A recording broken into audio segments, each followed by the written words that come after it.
Let's talk about sensor sizes. I've used APS-C sensors, full frame sensors, and even medium format sensors. Medium format, that's like big ass sensor. And I've used them all professionally for assignments, exhibitions, and personal documentaries. Now, based on all that experience, if you're planning to buy a camera right now, I would definitely say go for a...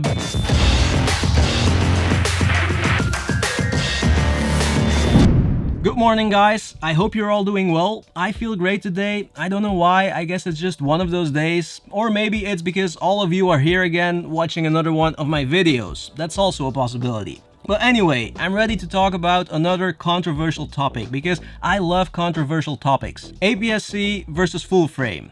So, throughout my professional career, I've used a lot of different sensor sizes. When I started studying photography, I started on an APS-C sensor, then later I moved on to full frame, and then after that, I even bought a medium format camera. And now I'm back to full frame. Not because this is the best camera in the world or anything like that, I just ended up buying the Sony a7S III because of a bunch of different reasons, and it's just right for my kind of work. Now, before I tell you which sensor size you should get, let's talk about the differences between APS-C and full frame, because it's important to understand those differences before you make a decision. And the most obvious difference, of course, is size. And both sizes have advantages. So if you put a 24 megapixel full frame sensor next to a 24 megapixel APS-C sensor, both are going to have the same amount of photoreceptors or pixels, but because the full frame sensor is larger, also the pixels are going to be larger. And that means that they take in light more efficiently. So because of that, most people say full frame is better in low light. I wouldn't say that. Maybe 10 years ago you could say that for a fact, but these days, Technology has improved a lot over the last few years, and for example my Canon M50 does great in low light for photography. Not so much for video, but that's not necessarily the sensor's fault. I don't want to get too technical, but it's not a fact that a full frame sensor is better than an APS-C sensor in low light. There are APS-C sensors that are just as good or even outperform full frame sensors, because not every full frame sensor performs the same. You have to look at each sensor individually. And even if there's a difference, a lot of times that difference is so small that it doesn't matter for most people. Okay, and then the famous or infamous crop factor. An APS-C sensor typically has a crop factor of 1.5 or 1.6, which means that you have to multiply the focal length of a lens by that number to get the real focal length. What I mean by that is that a 35mm on a full frame is a 35mm, but that same 35mm on an APS-C camera, well, it's still a 35mm of course, but because the sensor is smaller, the field of view is different. It looks cropped in, so the field of view looks like a 50mm or even 53 or 54. And just so you know, if you use a lens designed specifically for APS-C, you also have to apply that crop factor. And all of this, of course, doesn't affect image quality. Well, in some cases it does, because some lenses are not as sharp at the edges, and because an APS-C sensor is smaller, it doesn't use all of that lens. Should I explain that? So an APS-C sensor doesn't use like the edges of the lens where it's less sharp. Does that make sense? So depending on what lens you use, it could be that an APS-C image looks a bit sharper. But I'm getting way too technical now, and I promised not to do that. Then there's depth of field. If you shoot a 35mm lens on both an APS-C and full frame camera at aperture 5.6 for example, a full frame camera will give you a shallower depth of field, a more blurry background, because the field of view is wider and you'll have to go closer to your subject to get the same framing as on the APS-C camera. And because you go closer, that will make the background more blurry.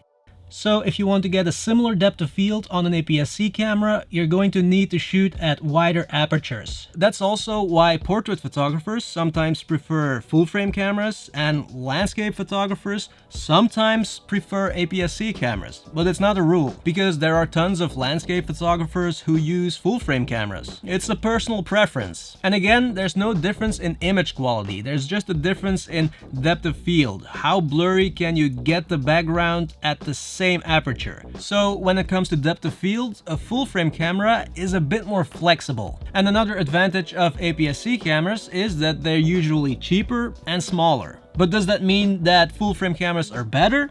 No, not at all. That's the biggest BS ever. If anyone tells you that, just stop listening, slap them. No, don't slap them, but just stop listening. Full frame is not better than APS-C. It's just different, and it all depends on what your style is and what you need. You know, saying full frame is better than APS-C is like saying a Ferrari is better than a Volkswagen. Volkswagen. A Volkswagen. Sure, if you're a race car driver, then you'll probably need the Ferrari to win the race. But for me, to go to work, the Volkswagen will get me there just the same. And it won't get me there less good. You know what I mean? And now I don't even know if that analogy actually works for this example, but I hope you get my point. But I'll be honest, if we look at all the details, if we're going to pixel peep, then yes, I think on average, full frame has a slight advantage when it comes to image quality, dynamic range, low light capabilities. But like I said, not every sensor is the same. Not every full frame sensor is the same. You have to look at each sensor individually. And there's a lot more that comes into play. It's not just the size of the sensor. There's a lot of technology behind it. Look, I'm gonna be honest again. I'm not going to use my Canon M50 for a photography project that will be printed. And I mean large prints, you know, 40-inch prints for an exhibition, because I know that full frame and definitely medium format will give me better results in that specific situation. And even then, you could say that it's a personal preference. But the thing is, how many of you make 40-inch prints for exhibitions and assignments, right? I always wonder what people think when they buy a full frame camera and then they tell everyone they bought it because it's better image quality, and then the only thing they do is post images on Instagram. No one will see the difference. You know, even for assignments that will be printed in magazines or on websites, I would have no problem using an APS-C camera. So one is not better than the other, they're just different. The slight advantage in image quality that a full frame camera might have, for most people, it shouldn't be a problem, because it will only be noticeable in very specific situations. You know what I was talking about?